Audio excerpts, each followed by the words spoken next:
അനു സിനുപാലാണ് ഇത്തവണത്തെ റൂമിയുടെ സോൾസേസിലെ അതിഥി. കവി, നോവലിസ്റ്റ്, യാത്രികൻ, പത്രപ്രവർത്തകൻ എന്നീ മേഖലകളിൽ വ്യക്തമായ കയ്യൊപ്പുകൾ ചാർത്തിയ ഒരാൾ. അനു വാര്യർ എന്ന പേരിൽ നിന്ന് ഇന്ത്യ ഒരു ഹൈന്ദവ രാഷ്ട്രമായി പരിണമിക്കുന്നതിൽ പ്രതിഷേധിച്ച് വാര്യർ എന്ന വാല് മുറിച്ചു കളഞ്ഞയാൾ. പിടിമുറുക്കുന്ന രോഗത്തിനോടും ഹൈന്ദവവൽക്കരണത്തെയും ഒരേപോലെ നിരന്തരം എതിരിട്ട് ജീവിക്കുന്ന ഒരാൾ. ദുബായിലെ ഖലീജ് ടൈംസിൽ ജേർണലിസ്റ്റായി ഉപജീവനം.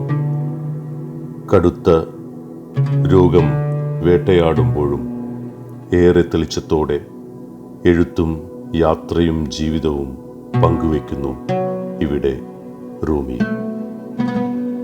അനു സിനുപാലിന്റെ ജീവിതത്തിലേക്ക് സ്വാഗതം. ദുബായിക്ക് വണ്ടി കയറാനുള്ള വിസിറ്റ് വിസ എടുത്ത് ദുബായിക്ക് വരുന്നതിന് മുന്നേ 8 വർഷം പ്രായമുള്ള എൻ്റെ ബംഗാളി പ്രണയം, എന്നെ ഭാഷ പഠിപ്പിച്ച് എൻ്റെ ബംഗാളി പ്രണയം അവസാനിപ്പിച്ചിട്ട് ഞാൻ 2003 ദുബായിക്ക് വണ്ടി കയറും. ഇതൊരു പീരീഡ് ജീവിതത്തിൽ നിന്ന് മാറ്റി വയ്ക്കുന്ന ഒരു സമയമായത് അവിടെയാണ്. പിന്നീട് ദുബായിൽ വന്നു, കുറേ നാൾ ജോലി അന്വേഷണം. 1 മാസം മിഡിൽ ഈസ്റ്റ് ടെലിവിഷൻ ചാനലിൽ ജോലി ചെയ്തു. പിന്നെ ഒരു മാഗസിൻ, ഇൻ്റർനാഷണൽ മലയാളി എന്ന് പറഞ്ഞൊരു മാഗസിൻ, പിന്നെ അഡ്വർടൈസിങ്, കോപ്പി റൈറ്റിങ്, അങ്ങനെയൊക്കെ ഒരു 3 വർഷം തള്ളിപ്പോയി. അവിടുന്ന് അതും ഈ പറഞ്ഞ പോലെ അതിനിടയ്ക്ക് കല്യാണം കഴിഞ്ഞു, ഒരു കുട്ടിയായി. അപ്പോഴേക്ക് വീണ്ടും ഇവിടെ മടുത്തു. വീണ്ടും ഞാൻ തിരിച്ച് നാട്ടിലേക്ക് പോകുന്നു. അപ്പോഴേക്ക് അത്യാവശ്യം, പക്ഷേ ഒരു വലിയൊരു വ്യത്യാസം വരുന്നത്, ഞാൻ അക്കാലത്ത് ഇപ്പോൾ നോർത്ത് ഇന്ത്യയിൽ ജോലി ചെയ്തിരുന്ന കാലത്ത് ജീവിച്ചിരുന്ന ഞാൻ വളരെ ഫ്രീ ആയ, ഒരു കയ്യിൽ വണ്ടിക്കൂലി പോലും ഇല്ലാതെ ഇന്തോറിൽ നിന്ന് ലക്നൗ വരെ യാത്ര ചെയ്യാൻ പറ്റുന്ന ഒരു മനുഷ്യനായിരുന്നു. എന്നുവെച്ചാൽ അങ്ങനെ വറി ചെയ്യേണ്ട ആവശ്യമില്ല, എങ്ങനെയെങ്കിലും അങ്ങ് എത്തും എന്ന് വിശ്വസിക്കുന്ന അങ്ങനെ ചെയ്തിട്ടുള്ള ആളായിരുന്നു. പക്ഷേ ഞാനൊരു 3 വർഷം ഗൾഫിൽ ജീവിച്ചിട്ട് തിരിച്ചു വരുന്നത് ഞാൻ അങ്ങനെ അല്ലാതായി. കുറേ കംഫർട്ട് ലെവലുകളെ കുറിച്ച്, കുറേ ജീവിത രീതികളിൽ ഒക്കെ കുറേ മാറ്റങ്ങൾ വന്നു. അതൊരു പക്ഷേ കുടുംബമായതിൻ്റെയും കൂടെ ആവാം. പക്ഷേ എനിക്ക് ആ ഒരു പീരിയഡിൽ ഉണ്ടായിരുന്ന ഞാൻ അല്ലാതെ പുതിയൊരു ഞാനായിട്ടാണ് ചെല്ലുന്നത്. അപ്പോൾ ഇന്ത്യൻ എക്സ്പ്രസ്സിൽ കൊച്ചിയിൽ ചെന്ന 1 മാസത്തിന് ഇന്ത്യൻ എക്സ്പ്രസ്സിൽ ജോലിക്ക് കയറി.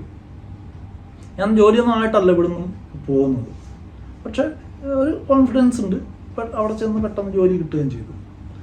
അപ്പോൾ ഇന്ത്യൻ എക്സ്പ്രസ്സിൽ കുറച്ച് നാൾ നിന്നു. പിന്നെ സൺഡേ ഇന്ത്യൻ എന്ന് പറയുന്നൊരു മാഗസിനിലേക്ക് കയറി. ഈ ഇന്ത്യൻ എക്സ്പ്രസ്സിൽ ജോലി ചെയ്യുന്ന സമയത്ത്, അതിനു മുമ്പ് ഓർക്കുട്ട് വരുമ്പോൾ നമ്മുടെ ഈ സോഷ്യൽ മീഡിയ വന്നിട്ട് ഉണ്ടാകുന്ന കുറേ വ്യത്യാസമുണ്ട്. അപ്പോൾ ഈ ഓർക്കുട്ട്, ഞാനിവിടെ ദുബായിലുണ്ടായിരുന്ന 2003-2007 സമയത്ത് ആണ് ഓർക്കുട്ടിൻ്റെ വരവ്. അപ്പോൾ ഓർക്കുട്ടിൻ്റെ വരവ് വഴി കുറേ മനുഷ്യരെ പരിചയപ്പെട്ടു. കുറേ നല്ല കൂട്ടുകാരായി, അതിൽ ചിലർ നല്ല കൂട്ടുകാരായി വന്നു. അങ്ങനെ വന്ന ഒരാളാണ് ബിജുരാജ്, RK ബിജുരാജ്, നക്സൽ ദിനങ്ങളൊക്കെ എഴുതിയ ബിജുരാജ്. അപ്പോൾ ആ ഒരു ഇതിൽ ഞാൻ അന്ന് ഇന്ത്യൻ എക്സ്പ്രസ്സിൽ ജോലി ചെയ്യുമ്പോൾ ബിജു മംഗളത്തിൽ, കൊച്ചിയിൽ തന്നെ മംഗളം പത്രത്തിലാണ്. അപ്പോൾ രാത്രി ഞാൻ ഇന്ത്യൻ എക്സ്പ്രസ്സിലെ ജോലി 1:30-2 മണിയാകുമ്പോൾ കഴിയും രാത്രി. അപ്പോൾ അവിടുന്ന് ബിജുവിൻ്റെ കുറച്ചും കൂടെ കഴിയും. ഞാൻ അവിടുന്ന് ബിജുവിൻ്റെ അടുത്ത് പോകും. ബിജുവിനെ അവിടുന്ന് പിക്ക് ചെയ്ത് തിരിച്ച് ബിജുവിൻ്റെ വീട്ടിൽ കൊണ്ടാക്കിയിട്ട് തിരിച്ച് ഞാൻ കാക്കനാടയിൽ വന്ന് ഞാൻ ലോഡ്ജിൽ താമസിച്ചിരുന്നത്തേക്ക് വരും. അങ്ങനെ ഒരു റൂട്ടീനായിരുന്നു. ഈ സമയത്ത് എന്തോ സംസാരിച്ചിരിക്കുന്നതിനിടയ്ക്ക്, ഇതിനിടയ്ക്ക് എൻ്റെ ആദ്യത്തെ പുസ്തകം ഇറങ്ങുന്നു. ബിജു തന്നെയാണ്, ഞാൻ ഗൾഫിലുണ്ടായിരുന്ന സമയത്ത് ബിജു തന്നെ മുൻകൈ എടുത്താണ് യാത്രാ പുസ്തകത്തിൽ ചില അപരിചിതർന്നുള്ള എൻ്റെ വടക്കേ ഇന്ത്യൻ യാത്രകളുടെ, അല്ലെങ്കിൽ കുറേ ലൈഫ് സ്കെച്ചസ് എന്ന് പറയാവുന്ന തരത്തിലുള്ള, ഞാനത് ഈ ഇൻ്റർനാഷണൽ മലയാളിയിൽ ഇരിക്കുമ്പോൾ എഴുതിയ സാധനങ്ങളാണ്. അപ്പോൾ അത് ബിജു 2005 സമയത്തൊക്കെ എഴുതിയ, 2005-2006 ഓരോ മാസം ഓരോണ്ണം വെച്ച് എഴുതിയ അനുഭവങ്ങളുടെ പുസ്തകമായിരുന്നു. ഇതിൽ കുറേ സാധനങ്ങൾ നേരത്തെ കുറിച്ചിട്ടതുണ്ടായിരുന്നു. ഇതെല്ലാം കൂടി ബിജു വായിച്ചിട്ട് ഇത് ഞാനൊരു പുസ്തകമാക്കട്ടെ എന്ന് ചോദിക്കുന്നു. അങ്ങനെ ബിജു അത് അവർ അന്ന് ഇല എന്ന് പറഞ്ഞിട്ട് ഒരു പ്രസിദ്ധീകരണശാല തുടങ്ങിയ സമയമായിരുന്നു. അവരത് പുസ്തകമാക്കി ഇറക്കി. പക്ഷെ അവർക്ക് മാർക്കറ്റിംഗ് ഒക്കെ വളരെ മോശമായ ഇതായിരുന്നു. അതുകൊണ്ട് അവർക്കത് മാർക്കറ്റ് ചെയ്യാൻ പറ്റിയില്ല പ്രോപ്പർലി എന്നാണ് ബിജു പറഞ്ഞിരുന്നത്, പിന്നെ പറഞ്ഞത്. എനിവേ ഏതായാലും അങ്ങനെ ആദ്യമായിട്ടൊരു പുസ്തകം ഇറങ്ങുന്നത് ഈ 2007 പുറത്തിറക്കുന്നത്. 2007 പുസ്തകം പുറത്തിറക്കി കഴിഞ്ഞ് അത്യാവശ്യം ഞാൻ വീണ്ടും ജോലികളിലേക്ക് പോകുന്നു. ഈ സമയത്താണ് ഞാൻ ബിജുവിന് പറഞ്ഞത്, ബിജു എൻ്റെ ഒരു നോവലിരിക്കും, നിങ്ങളിതൊന്ന് വായിച്ചു നോക്കും എന്ന് പറഞ്ഞ് ഞാൻ അന്ന് 97-98 സമയത്ത് എഴുതിയ നോവൽ ബിജുവിനെ ഏൽപ്പിക്കുന്നു. ബിജു വായിച്ചു നോക്കിയിട്ട് എന്നോടൊന്നും പറയാതെ ഇത് മുഴുവൻ ടൈപ്പ് ചെയ്തു. അത് എൻ്റെ സുഹൃത്ത് കയ്യക്ഷരത്തിൽ എഴുതുന്ന പുസ്തകമായിരുന്നു. ഇതിനെ ബിജു മുഴുവനായിട്ട് ടൈപ്പ് സെറ്റ് ചെയ്തിട്ട് ബിജു വെച്ചിരുന്നു. അപ്പോൾ ഇത് കഴിഞ്ഞ് ഞാനൊരു 7 മാസം ഇന്ത്യൻ എക്സ്പ്രസ് ജോലി ചെയ്തിട്ട് പെട്ടെന്ന് എനിക്ക് തിരുവനന്തപുരത്ത്, മോനെന്ന് തിരുവനന്തപുരത്താണ്, മോനും അന്നത്തെ ജീവിത പങ്കാളി അവർ തിരുവനന്തപുരത്തായിരുന്നു. അപ്പോൾ ഞാൻ തിരുവനന്തപുരത്തേക്ക് ഷിഫ്റ്റ് ചെയ്യണം എനിക്ക്. അതുകൊണ്ട് ഞാൻ ഇന്ത്യൻ എക്സ്പ്രസ്സിൽ നിന്ന് ജോലി കിട്ടും. അപ്പോൾ എനിക്ക് വേറൊരു ജോലി പെട്ടെന്ന് കിട്ടി. സൺഡേ ഇന്ത്യൻ എന്ന് പറഞ്ഞൊരു മാഗസിൻ, ഡൽഹിയിൽ നിന്ന് ഇറങ്ങുന്ന ഒരു മാഗസിൻ്റെ കേരള റിപ്പോർട്ടറായിട്ട് കിട്ടിയത്. അപ്പോൾ കുറച്ചും കൂടി കംഫർട്ടബിളാണ്, കുറച്ചും കൂടി വീട്ടിൽ നിന്ന് ജോലി ചെയ്താൽ മതി, കുറച്ചും കൂടെ കാശ് കിട്ടും, അങ്ങനെയൊക്കെയുള്ള അവസ്ഥയുള്ളത് കൊണ്ട് ഞാൻ തിരുവനന്തപുരത്തേക്ക് പോയി. അങ്ങനെ ഇരിക്കുമ്പോൾ കൈരളി അവാർഡിന് ക്ഷണിക്കുന്നു. അപ്പോൾ ബിജു എന്നോട് പറഞ്ഞു, നിങ്ങളപ്പോൾ ഞാൻ ടൈപ്പ് സെറ്റ് ചെയ്തിട്ടുണ്ട്, നിങ്ങളതൊന്ന് പ്രിൻ്റ് എടുത്ത് അയക്കണമെന്ന് പറഞ്ഞു.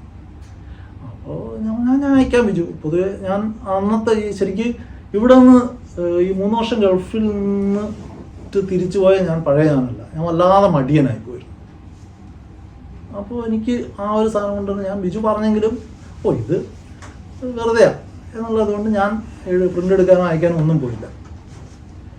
ഇത് ബിജു തന്നെ പ്രിൻ്റ് എടുത്ത് അയച്ചു. എനിക്ക് ഒരു ഏപ്രിൽ 12 മറ്റോ ആയിരുന്നു അതിൻ്റെ ലാസ്റ്റ് ഡേറ്റ്, ഏതോ ഒരു 12-ാം തീയതിയാണ്. അപ്പോൾ ബിജു എന്നോട് ചോദിച്ചു, നിങ്ങളത് അയച്ചോ? ഞാൻ പറഞ്ഞില്ല, ഞാനത് ഇന്ന് പോയി അയക്കാം എന്ന് പറഞ്ഞാൽ ബിജു പറഞ്ഞില്ല, ഞാനത് അയച്ചിട്ടുണ്ട്. ഇത് കഴിഞ്ഞ് കുറച്ച് നാൾ കഴിഞ്ഞു. അപ്പോൾ ഞാൻ പിന്നെ തിരുവനന്തപുരത്ത് ഒരു വീട് പണിയാനുള്ള ശ്രമങ്ങളായി. അപ്പോൾ അതിൻ്റെ ഇങ്ങനെ വീട് പണി നടന്നുകൊണ്ടിരിക്കുന്നു. ആ ഒരു സമയത്താണ് എന്നെ ഇവിടെ നിന്നുള്ള ഒരു സുഹൃത്ത് വിളിക്കുന്നു. കൺഗ്രാജുലേഷൻസ് എന്ന് പറയുന്നുണ്ട്. എനിക്ക് പറഞ്ഞു രാത്രി 8:30 രാജീവ് നായർ എന്ന് പറഞ്ഞിട്ട് എൻ്റെ ഒരു സുഹൃത്താണ്. അപ്പോൾ രാജീവ് എന്നെ വിളിച്ചിട്ട് കൺഗ്രാജുലേഷൻസ് എന്ന് പറഞ്ഞു. ഞാൻ പറഞ്ഞേ, അപ്പോൾ ഞാൻ അന്ന് വൈഫ് പ്രഗ്നൻ്റാണ്, മകൾ 2ാമത്തെ കുട്ടി പ്രഗ്നൻ്റ് ആയിരിക്കുകയാണ്. അപ്പോൾ ഞാൻ പറഞ്ഞു, ഇപ്പോൾ 7 മാസം കഴിഞ്ഞല്ലോ, ഇപ്പോഴാണ് നിങ്ങൾ കൺഗ്രാജുലേഷൻ പറയുന്നത് എന്ന് ചോദിച്ചു. അപ്പോൾ അതല്ല മനുഷ്യ, നിങ്ങളുടെ പേര് TV-യിൽ ഇങ്ങനെ എഴുതി കാണിച്ച് പോകുന്നുണ്ടല്ലോ. അപ്പോഴാണ് ഞാൻ പോയി ചാനൽ വെച്ച് നോക്കിയപ്പോൾ കൈരളി അറ്റ്ലസ് പുരസ്കാരം കിട്ടി എന്ന് പറഞ്ഞിട്ടുള്ള ഇത് തോന്നി. അതായത് 97 എഴുതിയ പുസ്തകത്തിന് 2007 പുരസ്കാരം കിട്ടിയത്. അത് പിന്നെ എന്തായാലും അത് എനിക്ക് വീട് പണിയുന്ന അന്ന് 30,000 രൂപ ഒരു വലിയ തുകയായിരുന്നു. വീട് പണിയുന്ന സമയത്ത് ഭയങ്കര സഹായിച്ചൊരു സംഭവമാണ്. അത് കഴിഞ്ഞ് വീണ്ടും പിന്നെ ഞാൻ കുട്ടികളെ നോട്ടം, ജോലിയുടെ തിരക്ക്, അങ്ങനെയുള്ള ഞാൻ ഒരു വീട്ടച്ഛനായിരുന്നു അന്ന്. അപ്പോൾ വീട്ടിൽ നിന്ന് കുറച്ച് എപ്പോഴെങ്കിലും ആഴ്ചയിൽ 2-3 സ്റ്റോറി ടൈപ്പ് ചെയ്ത് കൊടുക്കുക എന്നുള്ളതല്ലാതെ അത് എൻ്റെ യാത്രകൾ ചെറുതെന്തെങ്കിലും വളരെ അപൂർവമായിട്ടേ ഉണ്ടാവുള്ളൂ. കാരണം അന്ന് എനിക്ക് അത്യാവശ്യം തിരുവനന്തപുരത്തെ രാഷ്ട്രീയക്കാരെയൊക്കെ ഫോണിൽ ആക്സസ് ചെയ്യാൻ പറ്റുന്നൊരു ഇതുണ്ടായിരുന്നു. മിക്കവാറും സ്റ്റോറികളുടെ ഒരു ഇതവരായതുകൊണ്ട് നമുക്കധികം യാത്ര ചെയ്യേണ്ടി വരില്ല, ഫോണിൽ ആക്സസ് ചെയ്ത് റിപ്പോർട്ട് എടുത്ത് കൊടുക്കാം, അങ്ങനെയൊക്കെ ഉള്ളപ്പോൾ ഇതിൻ്റെ രസം എന്ന് വെച്ചാൽ നമ്മൾ പഴയ ഒരവസ്ഥയിൽ നിന്ന് ഭയങ്കരമായിട്ട് മാറിപ്പോയി എന്നുള്ളതാണ്. പണ്ട് ഞാൻ ജേർണലിസം പഠിക്കുന്ന സമയത്ത് ആണ് ഞാൻ വളരെ നന്നായി എഴുതുകയും, അതായത് ജേർണലിസം പഠിക്കുകയും സോഷ്യോളജി പഠിക്കുകയും പത്രത്തിൽ ജോലി ചെയ്യുകയും ഇതെല്ലാം കൂടി ചെയ്യുന്ന സമയത്താണ് ഞാൻ അത്യാവശ്യം നന്നായി വായിക്കുകയും നന്നായി എഴുതുകയും ചെയ്തിരുന്നത്. ഇത്രയും യാത്രകളും ഒക്കെ ഉണ്ടായിരുന്ന സമയത്ത് എനിക്ക് ചെയ്യാൻ പറ്റിയിരുന്ന അത്രയും ഇവിടെ നിന്ന് തിരിച്ചു പോയതിന് ശേഷം വായന അത്യാവശ്യം നടക്കുന്നു എന്നുള്ള ഒഴിച്ചാൽ വേറെ ഒന്നും നടക്കാത്തൊരവസ്ഥയിലേക്ക് വന്നു. കുട്ടികളെ നോട്ടം, വീട്, കുറേ വീട് പണി. നമ്മൾ ശരിക്കും അതൊക്കെ എക്സ്ക്യൂസാണ്. സത്യത്തിൽ ബേസിക് പ്രശ്നം നമ്മുടെ മടി തന്നെയാണ്. മടി അല്ലെങ്കിൽ നമ്മുടെ ആറ്റിറ്റ്യൂഡിൽ വന്നൊരു ചേഞ്ച്. ആ ഒരു സാധനം കൊണ്ടാണ് നമ്മൾ വല്ലാതെ പിൻവലിഞ്ഞു.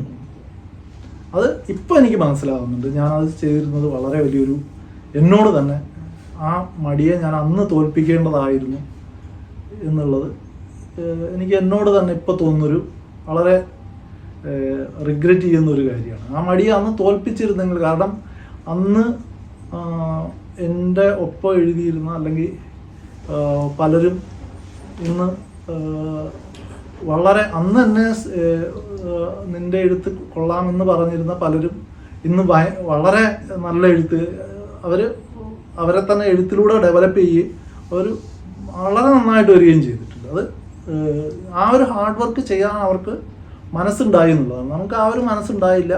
മടിയും ഒക്കെ കൊണ്ട് മാറിയിരുന്നു. ആ മാറിയിരുത്തത്തിൽ ഒരുപാട് കാര്യങ്ങൾ, എഴുത്തിൻ്റെ ഒരുപാട് ആശയങ്ങൾ ചർച്ച ചെയ്തിട്ടുണ്ട്. ഈ ചർച്ച ചെയ്ത സാധനങ്ങൾ പലതും കുറിപ്പെഴുതി വെച്ചിട്ടുണ്ട്. പക്ഷേ ഇതിനെ ഡെവലപ്പ് ചെയ്യാനോ എഴുതാനോ ഉള്ളൊരു മനസ്സുണ്ടായില്ല. മടി സമ്മതിച്ചില്ല. തുടങ്ങി വെച്ച ഒരു സത്യത്തിൽ ഞാൻ തുടങ്ങി വെച്ചൊരു 8 നോവലുകളെങ്കിലും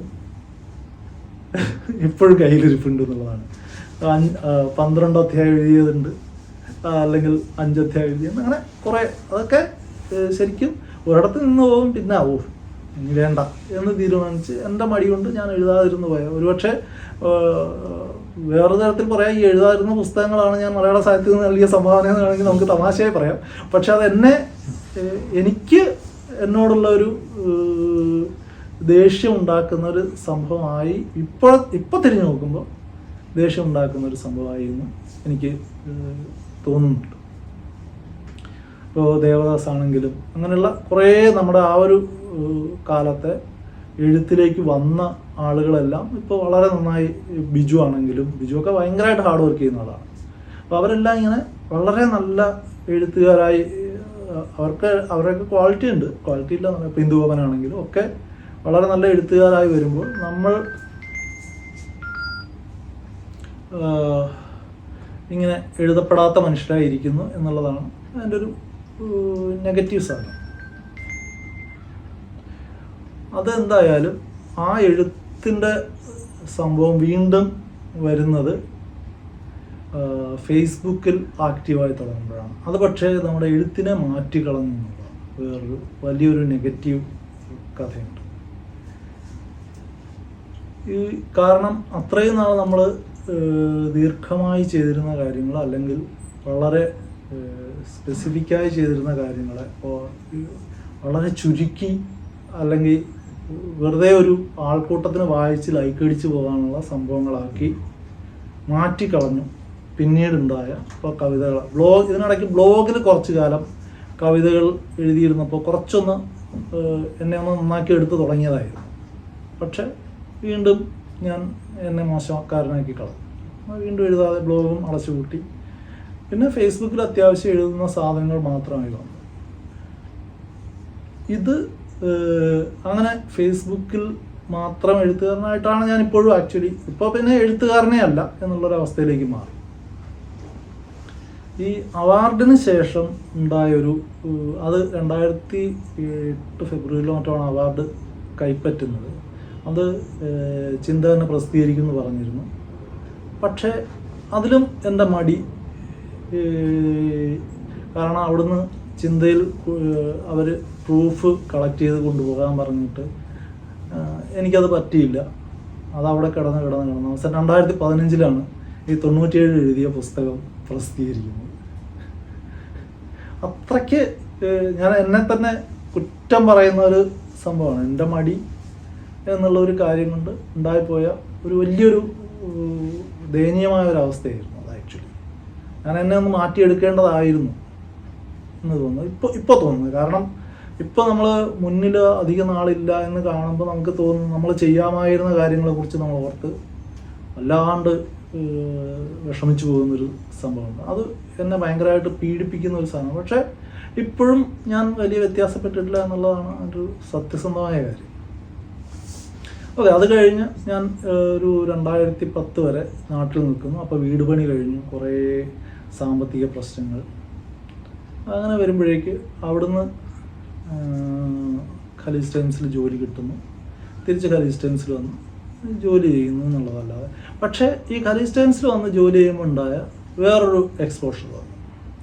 ഒരു മൾട്ടിനാഷണൽ ക്രൗഡിനോടുള്ള, അല്ലെങ്കിൽ ഒരു വേറൊരു ലോകത്തെ നമുക്ക് പരിചയമില്ലാത്ത സംസ്കാരങ്ങളിലുള്ള മനുഷ്യർ. കാരണം ഞാൻ മുമ്പ് ജോലി ചെയ്തിരുന്ന കമ്പനികളിൽ അങ്ങനൊരു എക്സ്പോഷറോ അങ്ങനെയുള്ള മനുഷ്യരോട് കമ്മ്യൂണിക്കേറ്റ് ചെയ്യുന്ന ഒരു സാധനം ഉണ്ടായിരുന്നില്ല. ഈ ദുബായിൽ വന്നിട്ട് ഞാൻ മറ്റ് രാജ്യക്കാരോട് കമ്മ്യൂണിക്കേറ്റ് ചെയ്യുന്ന ഒരു അവസ്ഥ ഉണ്ടാകുന്നത് അങ്ങനെ. ആ സമയത്താണ് കുറേ പുസ്തക റിവ്യൂവിന് വേണ്ടിയിട്ടും ഒക്കെ ആയിട്ട് കുറേ പുസ്തകങ്ങളിൽ മറ്റ് രാജ്യങ്ങളിലെ ഈ നോൺ ഫിക്ഷൻ പുസ്തകങ്ങൾ, ഞാനിപ്പോൾ സന്ദർഭയിലൊക്കെ ഉണ്ടായിരുന്ന സമയത്ത് വായിച്ചിരുന്ന നോൺ ഫിക്ഷൻ കൂടുതലും ഇന്ത്യൻ അവസ്ഥകളെ കുറിച്ചുള്ളതായിരുന്നു. ഇന്ത്യൻ പൊളിറ്റിക്സോ അല്ലെങ്കിൽ ഇന്ത്യൻ സോഷ്യോളജിയുടെ പുസ്തകങ്ങളായിരുന്നു. അതിനപ്പുറത്തേക്കുള്ള ഒരു വായന വന്നതും. അപ്പോൾ ബേസിക്കലി ഞാൻ മിഡിൽ ഈസ്റ്റും പാകിസ്ഥാൻ, അഫ്ഗാനിസ്ഥാൻ രാജ്യങ്ങളുമായിട്ടുള്ളൊരു പൊളിറ്റിക്സ് വളരെ നന്നായി വായിച്ചതും എന്നെ അത്ഭുതപ്പെടുത്തി. കാര്യം അഫ്ഗാനിസ്ഥാൻ എന്ന് പറയുമ്പോൾ നമ്മൾ വളരെ മത തീവ്രവാദത്തിൻ്റെ രാജ്യം എന്നുള്ള തരത്തിൽ കാണുന്ന ഒരു മനുഷ്യരാണ് നമ്മളൊക്കെ. ബേസിക്കലി ഞാൻ അങ്ങനെയായിരുന്നു. പക്ഷേ ഈ രാജ്യത്തിൻ്റെ ചരിത്രവും അല്ലെങ്കിൽ ഈ പാകിസ്ഥാൻ്റെ പോലും ചരിത്രം, സിയാവുൽ ഹക്ക് വന്ന് മാറ്റിമറിച്ച ആ ഒരു സംഭവങ്ങളെല്ലാം നമ്മൾ ആളുകളോട് സംസാരിച്ചു. അപ്പോൾ എനിക്കുള്ള ഒരു പ്രശ്നം ഒരു എഴുതിയോ ഇല്ലയോ എന്നുള്ളതല്ല, ഒരു സാധനം വായിച്ച് അതിനകത്ത് ഒരു ഇൻട്രസ്റ്റ് ഉണ്ടായി കഴിഞ്ഞാൽ. ഇപ്പോൾ ഒരു കാലത്ത് ഇന്ത്യയിലെ സായുധ സ്വാതന്ത്ര്യ സമരത്തെക്കുറിച്ച് യശ്പാലിൻ്റെ പുസ്തകം വായിച്ചിട്ട് എനിക്ക് പണ്ടൊരിക്കൽ ഇതുപോലെ ഉണ്ടായിട്ട് ഞാൻ കിട്ടുന്ന പുസ്തകങ്ങളെല്ലാം വായിക്കാം. അന്ന് ഇൻ്റർനെറ്റൊന്നും ഇല്ലാത്ത സമയമാണ്. അപ്പോൾ കിട്ടുന്ന പുസ്തകങ്ങളെല്ലാം തപ്പിയെടുത്ത് അതിൻ്റെ ഒരു ഭയങ്കര വൈഡായിട്ടുള്ളൊരു ആസ്പെക്റ്റ് മനസ്സിലായിരുന്ന ഒരു സമയമുണ്ടായി. അതുപോലെ എനിക്ക് ഖലീജ് ടൈംസിൽ ജോലി ചെയ്ത് തുടങ്ങിയപ്പോൾ ഉണ്ടായൊരു സാധനം പാകിസ്ഥാൻ്റെ രാഷ്ട്രീയം പഠിക്കാൻ. ശരിക്കും പാകിസ്ഥാൻ രാഷ്ട്രീയം പഠിച്ചപ്പോൾ എനിക്ക് വളരെ ഇൻട്രസ്റ്റിംഗ് ആയി തോന്നിയ കുറേ കാര്യങ്ങളുണ്ട്. അത് കാരണം ഒരു പുസ്തകത്തിൽ പറയുന്നതിൽ നിന്ന് കുറേ വ്യത്യസ്തമായ കാര്യങ്ങളായിരിക്കും മറ്റേ പുസ്തകത്തിൽ പറയുന്നത്. പക്ഷേ ഇതിൻ്റെ ഒരു ബേസിക് ലൈനിൽ വളരെ ക്ലിയറായ ഒരു രാഷ്ട്രീയമുണ്ട് പാകിസ്ഥാന്. പാകിസ്ഥാൻ ഈ ഇന്നത്തെ അവസ്ഥയിൽ പാകിസ്ഥാനായി പോകുന്നത് ഒരു സിയാവുൽ ഹക്കിൻ്റെ രാഷ്ട്രീയത്തിൽ അയാൾ അടിച്ചേൽപ്പിച്ച കുറേ മതത്തെ ഏറ്റവും മുന്നിൽ മതരാഷ്ട്രമായിട്ടാണ് രൂപീകരിക്കപ്പെട്ടതെങ്കിൽ പോലും പാകിസ്ഥാൻ ശരിയായ മതരാഷ്ട്രമായി മാറുന്നത് സിയാവുൽ ഹക്കിൻ്റെ കാലത്താണ് എന്നുള്ള ബേസിക് സത്യം എല്ലാ പുസ്തകങ്ങളിലും പറയുന്നുണ്ട്. അതിന് പാകിസ്ഥാൻ്റെ ആംഗിളിൽ പറയുന്നവരുണ്ട്, മീൻസ് സിയാവുൽ ഹക്കിൻ്റെ ആംഗിളിൽ നിന്ന് പറയുന്നവരുണ്ട്, അതിനെ പ്രകീർത്തിക്കുന്നവരുണ്ട്, ഒക്കെ ഉണ്ട്. അതുപോലെ തന്നെ താലിബാൻ്റെ ആ ഒരു മൊത്ത രാഷ്ട്രീയത്തെ നന്നായി മനസ്സിലാക്കി വന്നൊരു. പക്ഷേ എഴുതാൻ ഞാൻ ആലോചിച്ചിട്ട് മടി കാരണം എഴുതാതെ പോയൊരു നോവലിൻ്റെ ബേസ് കൂടിയാണിത്. അത് എഴുതി തുടങ്ങിയിട്ട് പോലുമില്ല. അതുകൊണ്ട് ഞാൻ അതിനെ ഇനി എഴുതാൻ പറ്റുമെന്ന് തോന്നുന്നില്ല.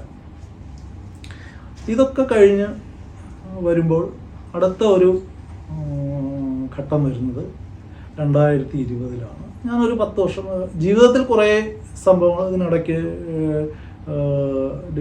ഫാമിലി പ്രശ്നങ്ങൾ വരുന്നു, ഡിവോഴ്സ് ആയില്ല, പിരിഞ്ഞ് താമസിക്കുന്നു, ഒരുപാട് അതിൻ്റെ വളരെ രൂക്ഷമായ കുറേ വ്യക്തിപരമായ പ്രശ്നങ്ങൾ നേരിടുന്നു. ഇതൊക്കെ കഴിഞ്ഞു പോകുമ്പോഴും നമ്മൾ അത്യാവശ്യം കംഫർട്ടിൽ ഇതിൽ വേറൊന്നും ആ ഒരു പ്രശ്നങ്ങളൊക്കെ വരുമ്പോഴും നമുക്ക് വേറൊരു പ്രശ്നം കൂടി സംഭവിക്കുന്നുണ്ട്. നമ്മുടെ കംഫർട്ട് ലെവൽ, ഞാനിപ്പോൾ പണ്ട് ഗൾഫിലുണ്ടായിരുന്നപ്പോൾ 2000 പാർട്ട് ടൈം കൂടി ചെയ്ത് 4000 വരെയും ശമ്പളം മേടിക്കുന്നത് ഞാൻ ആ കംഫർട്ട് ലെവലിൽ നിന്ന് കുറച്ചും കൂടി മുകളിലേക്ക് മാറുകയും, അപ്പോൾ എനിക്ക് അല്ലാതെ ഇപ്പോൾ ബസ് കയറി യാത്ര ചെയ്യുക എന്നുള്ളത് ഭയങ്കര ബുദ്ധിമുട്ടായി വരുന്നു. അതെല്ലാം നമ്മുടെ ഒരു ജീവിതചര്യകളിൽ ഉണ്ടാകുന്ന മാറ്റത്തിൽ നിന്ന് വരുന്ന കംഫർട്ട് ലെവൽ ചേഞ്ചസാണ്. ഈ ചേഞ്ചസ് ഒക്കെ ശരിക്കും ഇതിൻ്റെ ഒരു നെഗറ്റീവ് എന്ന് പറഞ്ഞാൽ, ഞാൻ ഇൻഡോറിൽ നിന്ന് കയ്യിൽ കിട്ടുന്ന ബസ്സിൽ കയറിയിട്ട് മധുരയിലോ ലക്നൗവിലോ അല്ലെങ്കിൽ അഹമ്മദാബാദിലേക്കോ പോകുന്ന ഒരു അവസ്ഥയും അന്നുണ്ടായിരുന്നു. ഞാൻ എനിക്ക് അന്ന് ചിലപ്പോൾ ബസ്സിൽ അടുത്തിരിക്കുന്ന ആളിനോട് കമ്മ്യൂണിക്കേറ്റ് ചെയ്യും, ചെല്ലുന്ന സ്ഥലങ്ങളിലുള്ള ഒരു ബസ് കയറാൻ കാത്തു നിൽക്കുമ്പോഴുള്ള ആളുകളോട് കമ്മ്യൂണിക്കേറ്റ് ചെയ്യലുണ്ട്. മനുഷ്യരുമായിട്ട് കമ്മ്യൂണിക്കേറ്റ് ചെയ്യുന്നതിലൂടെ നമ്മൾ ഒരുപാട് കാര്യങ്ങൾ പഠിക്കുകയും അറിയുകയും ചെയ്യുന്നുണ്ടായിരുന്നു. നമ്മൾ സ്വയം ഡ്രൈവ് ചെയ്ത് ഒരു സ്ഥലത്ത് നിന്ന് മറ്റൊരു സ്ഥലത്തേക്ക് പോകുമ്പോഴേക്ക് ഉള്ള ഒരു വലിയൊരു പ്രശ്നം ഈ കമ്മ്യൂണിക്കേഷൻ ഇല്ലാതെയായി. ഈ കമ്മ്യൂണിക്കേഷൻ ഇല്ലാതെ ആകുമ്പോൾ ഉണ്ടാകുന്ന ഇഷ്യൂ ശരിക്കും നമ്മൾ ആളുകളെ അറിയുന്നില്ല, ലോകത്തെ അറിയുന്നില്ല, കാഴ്ചകളെ മാത്രം കാണുന്നു എന്നുള്ള ഒരു വലിയൊരു വ്യത്യാസം ഈ ഒരു കാലത്തിലുണ്ടായി. അതെനിക്ക് തോന്നുന്നു ഏതാണ്ട് എല്ലാ മനുഷ്യർക്കും സംഭവിക്കുന്ന വളരെ നാച്ചുറലായ മാറ്റമായിരിക്കാം. സൗകര്യങ്ങൾ കൂടുമ്പോൾ അല്ലെങ്കിൽ കൂടുതൽ സൗകര്യങ്ങൾ ഉണ്ടാക്കുമ്പോൾ നമ്മൾ നോർമൽസി എന്ന് കരുതിയിരുന്ന പല കാര്യങ്ങളും നമുക്ക് സഹിക്കാൻ പറ്റാത്തതായിട്ട് മാറുന്നൊരവസ്ഥ.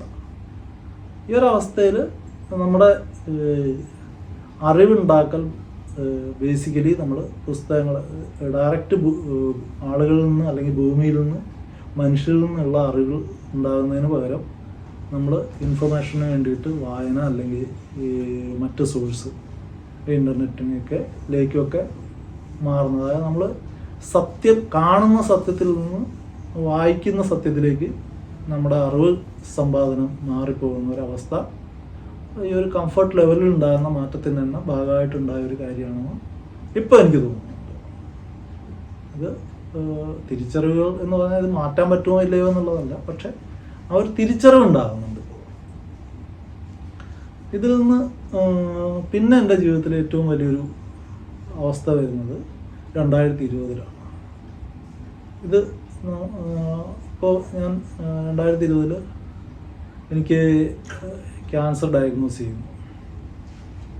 അവിടെ നിന്ന് ഡയഗ്നോസ് ചെയ്യുമ്പോൾ നമുക്ക് കുറേ വേദനകളുടെ ഭാഗമായിട്ട് ടെസ്റ്റ് ചെയ്ത് നോക്കുന്നു. അപ്പോഴാണ് കോളണിൽ വലിയ ഒരു ട്യൂമർ ഉണ്ട് എന്നറിയുന്നത്. അപ്പോൾ അത് ലിവറിലേക്ക് സ്പ്രെഡ് ചെയ്തിട്ടുണ്ട് എന്നറിയുന്നു. അപ്പോൾ സ്റ്റേജ് 4 എന്ന് പറയുന്നൊരവസ്ഥ. അപ്പോൾ ഒരുപാട് മനുഷ്യരുടെ സപ്പോർട്ട് വരും അങ്ങനെ. പക്ഷേ ഈ ലോകത്ത് അപ്പോഴും മനുഷ്യരുണ്ട്. അതൊരു അത്ഭുതമാണ് ആക്ച്വലി. നമ്മൾ ഉപേക്ഷിക്കപ്പെട്ട് ഒറ്റയ്ക്കായി പോകുന്ന ഒരവസ്ഥ ഉണ്ടാകാതെ കാക്കുന്ന ഒരുപാട് മനുഷ്യരുണ്ട്. അങ്ങനെ ആ ഒരു അറിവും ആ ഒരു രീതിയിലേക്കും മാറുന്നത്, അത് എന്ത് ചെയ്യും അടുത്ത സ്റ്റേജിൽ ഞാൻ എന്ന് ചിന്തിക്കുമ്പോൾ ഒരാൾ എവിടെ നിന്നെങ്കിലും പൊട്ടി വീഴുന്നു, ആ ആൾ ആ ഒരു പ്രശ്നത്തിൽ ടേക്ക് കെയർ ചെയ്യുന്നു, അവർ തിരിച്ചു പോകുന്നു. അപ്പോഴേക്കും അടുത്ത പ്രശ്നം ഉണ്ടാകുന്നു, അടുത്ത ആളുണ്ടാകുന്നു എന്നുള്ള നമ്മൾ മനുഷ്യരിൽ വിശ്വസിക്കേണ്ടി വരുന്ന വിശ്വസിച്ച് പോകുന്ന ഒരു അവസ്ഥ ഉണ്ടാകുന്നത്. എൻ്റെ അസുഖത്തിന് മുമ്പ് ഞാൻ അങ്ങനെ തന്നെ ആയിരുന്നു, ബേസിക്കലി മനുഷ്യരിൽ തന്നെ ആയിരുന്നു വിശ്വസിക്കുന്നത്. പക്ഷേ അസുഖം വന്നപ്പോഴാണ് അതിൻ്റെ ഒരു തീവ്രത വളരെ രസകരമായും സന്തോഷകരമായും ഒക്കെ അനുഭവിക്കാൻ കഴിയുന്നത്. കാരണം ഇപ്പോൾ ആദ്യത്തെ ഒരു സ്റ്റേജിൽ ആദ്യത്തെ ഡയഗ്നോസിസ് കഴിഞ്ഞ് സർജറി കഴിഞ്ഞ് ഒരു കുറേ നാൾ കീമോ എടുത്തു. അന്ന് ദുബായിൽ തന്നെയായിരുന്നു. അന്ന് ഓഫീസ് ഖലീജ് ടൈംസിൻ്റെ ഓഫീസ് അത്ര ഭയങ്കര സ്റ്റാഫ് ഫ്രണ്ട്ലി ആണെന്നൊന്നും ആയിരുന്നില്ല അതിന് മുന്നൊക്കെ പറഞ്ഞു കേട്ടിരുന്നത്. നമ്മുടെ അനുഭവത്തിലൊന്നും അത്രയൊരു നമ്മൾ കണ്ടിട്ടില്ല. പക്ഷേ എൻ്റെ അവസ്ഥ എത്തിയപ്പോഴേക്ക് ഞാൻ കാണുന്നത്, എനിക്ക് 3 വർഷമായിട്ട് ഞാൻ ശരിക്കും രോഗി തന്നെയാണ്. പക്ഷേ ഈ 3 വർഷമായിട്ടും എനിക്ക് ആകെ ലീവ് എടുക്കേണ്ടി വന്നത് സർജറി കഴിഞ്ഞ അവസ്ഥയിൽ മാത്രമാണ്. ബാക്കിയുള്ള സമയത്തൊക്കെ ഓഫീസിൻ്റെ സപ്പോർട്ടുണ്ട്. ഇപ്പോൾ കീമോ 3-4 ദിവസത്തെ കീമോയ്ക്ക് പോകുന്നുണ്ടെങ്കിൽ അതവർ ഓഫ് അഡ്ജസ്റ്റ് ചെയ്ത് തരും. അങ്ങനെയൊക്കെയുള്ള കുറേ, പിന്നെ കൂടെയുള്ള ആളുകൾ മുഴുവനും സപ്പോർട്ട് ചെയ്തിട്ട്, അപ്പോൾ ഈ ഒരു സാധനം വരുന്നു. ഒരു വർഷത്തോളം ഇവിടെ ട്രീറ്റ് ചെയ്തു. തിരിച്ച് നാട്ടിലേക്ക് പോകുന്നു. അന്ന് കോവിഡിൻ്റെ സമയമാണ്. കോവിഡ് കഴിഞ്ഞിട്ട് നാട്ടിൽ പോകുന്നത്. അന്ന് നാട്ടിൽ അമ്മയും അച്ഛനും ഉണ്ട്, ഒരു ചേച്ചി നാട്ടിലുണ്ട്. അപ്പോൾ ഈ ഒരവസ്ഥയിലേക്ക് ഞാൻ തിരിച്ചു ചെല്ലുമ്പോൾ ഭയങ്കര ഞാൻ സത്യത്തിൽ അമ്മയും ഞാനുമായിട്ട് എപ്പോഴും ഭയങ്കരമായൊരു വല്ലാത്തൊരു സ്നേഹബന്ധമുണ്ട്. എല്ലാത്തിനും ഞാൻ എപ്പോഴും വഴക്കുണ്ടാകും ഭയങ്കരമായിട്ട്. ഞാൻ ആദ്യം ഡൽഹിക്ക് ട്രെയിൻ കയറാനായിട്ട് വീട്ടിൽ നിന്ന് ഇറങ്ങുമ്പോൾ അമ്മ പറഞ്ഞ ഡയലോഗ് തന്നെ, നീ അങ്ങ് പോയി ഇനി ഞാൻ ആരോട് വഴക്കൂടൂടാ എന്നാണ്. അപ്പോൾ ആ ഒരു ബന്ധം ശരിക്കും അമ്മയ്ക്ക് ക്യാൻസർ ഡയഗ്നോസ് ചെയ്തിരുന്നതിന് മുൻപ്. അപ്പോൾ അത് ട്രീറ്റ് ചെയ്ത് മാറി. അപ്പോൾ ആ ഒരു സമയത്തൊക്കെ നമ്മൾ ഭയങ്കരമായിട്ട് ടെൻഷൻ അനുഭവിച്ചു. അപ്പോഴാണ് എനിക്ക് മനസ്സിലാകുന്നത് എനിക്ക് എത്രമാത്രം അമ്മ എൻ്റെ ജീവിതത്തിൽ സ്വാധീനിച്ചിട്ടുണ്ട് എന്നുള്ളത്. നമ്മൾ റിവ്യൂ ചെയ്ത് നോക്കുന്നത് അപ്പോഴാണ്. ഈ വായനയാണെങ്കിലും എഴുത്താണെങ്കിലും എല്ലാത്തിലും ശരിക്കും അമ്മ അത്ര ഭയങ്കരമായിട്ട് വായിക്കുന്ന ആളൊന്നും അല്ലെങ്കിൽ പോലും ഇത് അമ്മ വായിക്കുമായിരുന്നു. അച്ഛനെയൊക്കെ അപേക്ഷിച്ച് അമ്മ കുറേ കൂടെ വായിക്കുമായിരുന്നു, മറ്റു പുസ്തകങ്ങളെല്ലാം വായിക്കുമായിരുന്നു.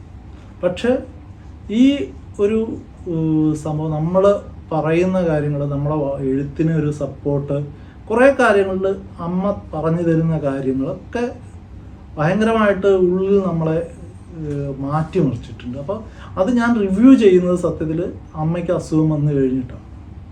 അപ്പോൾ അമ്മയെ ട്രീറ്റ് ചെയ്തു മാറി. അപ്പോൾ അമ്മയുടെ ആവശ്യങ്ങൾക്ക് വേണ്ടിയിട്ട് ഞങ്ങൾ 3 മക്കളിങ്ങനെ മാറി മാറി നാട്ടിൽ പോകുന്നുണ്ട്.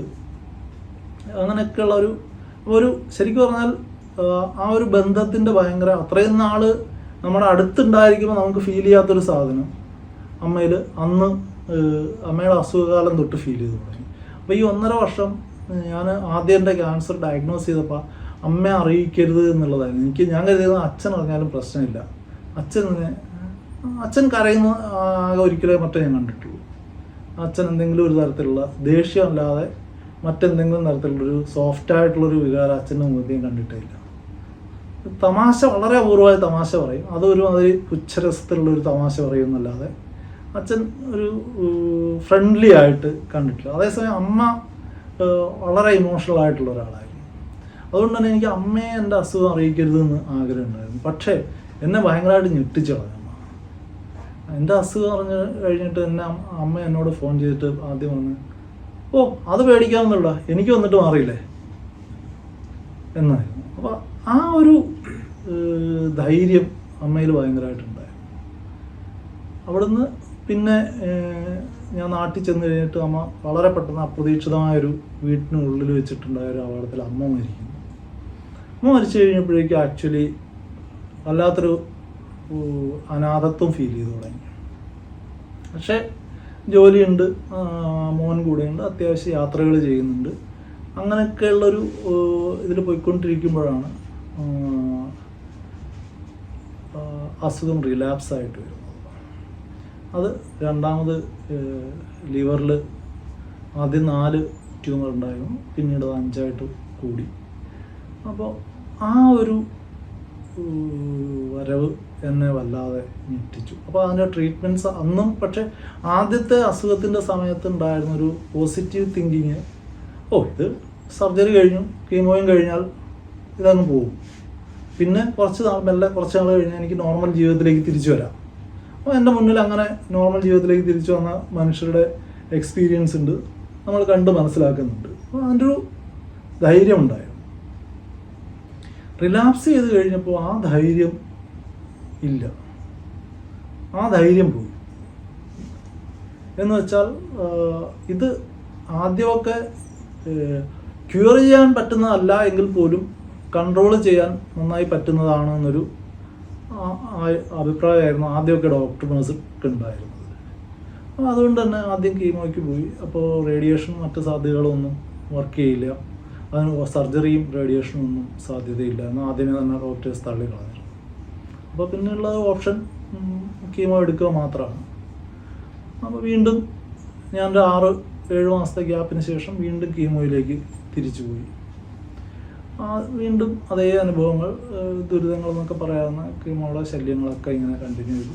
അങ്ങനെ എനിക്ക് 8 കീമോ എടുത്തിട്ട് 8 കീമോ എടുത്തു കഴിഞ്ഞിട്ട് വീണ്ടും ഒന്ന് റിവ്യൂ ചെയ്ത് നോക്കിയപ്പോഴേക്ക് ഈ വലിയ വ്യത്യാസമില്ല ട്യൂമറിൻ്റെ വളർച്ചയിൽ, അതേ തരത്തിൽ തന്നെ മെയിൻറ്റെയിൻ ചെയ്യപ്പെടുന്നുണ്ട്. അപ്പോഴേക്കും ഞാൻ എന്നാൽ ഇനി കുറച്ച് നാൾ ട്രീറ്റ്മെൻറ്റ് ഇല്ലാതെ മറ്റെന്തെങ്കിലും ഓപ്ഷൻ ഉണ്ടോ എന്ന് നോക്കാം എന്നുള്ള ഭാഗത്തിൽ തന്നെ കീമോ നിർത്തിയിട്ട് ഞാൻ അത്യാവശ്യം യാത്ര ചെയ്യാൻ തുടങ്ങി, ഡ്രൈവ് ചെയ്യുക. എനിക്ക് ഡ്രൈവിങ് ഭയങ്കരമായി ആ ഒരു കാലത്തിൽ വന്ന ഒരു മാറ്റത്തിലാണ് എനിക്ക് ഡ്രൈവിങ്ങിനോട് ഭയങ്കരമായി ഇഷ്ടം തോന്നി തുടങ്ങിയത്.